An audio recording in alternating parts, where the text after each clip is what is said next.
আমি এই দেশের মুসলমানকে ধন্যবাদ জানাতে চাই। মুসলমানদের বিবেক বুদ্ধি একসাথে কাজ করে, আলহামদুলিল্লাহ বলেন। এই ধরনের ঘটনা ঘটছে, আলহামদুলিল্লাহ। সারা বাংলাদেশে আমরা একটা মন্দিরও হামলা করি নাই।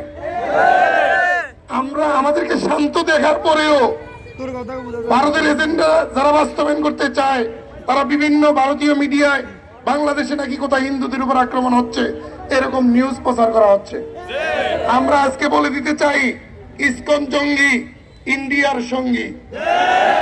আমার সাথে বলেন, ইসকন জঙ্গি, ইসকন জঙ্গি, আওয়ামী লীগের সঙ্গী, ইসকন জঙ্গি। সুতরাং আওয়ামী লীগের জঙ্গি যদি ছাত্রলীগ নিষিদ্ধ হতে পারে, আওয়ামী লীগের সঙ্গী এই দেশের জঙ্গি ইসকন নিষিদ্ধ না হলে সেটা মেনে নেওয়া হবে না। আমি আমার সরকারকে বলে দিতে চাই, আপনি বিপ্লবী সরকার। বিপ্লবী সরকার এত ভীতু হলে আপনিও পদত্যাগ করুন।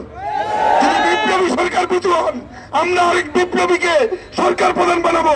এই ভীতু লোককে রাখতে চাইবো না ইনশাআল্লাহ।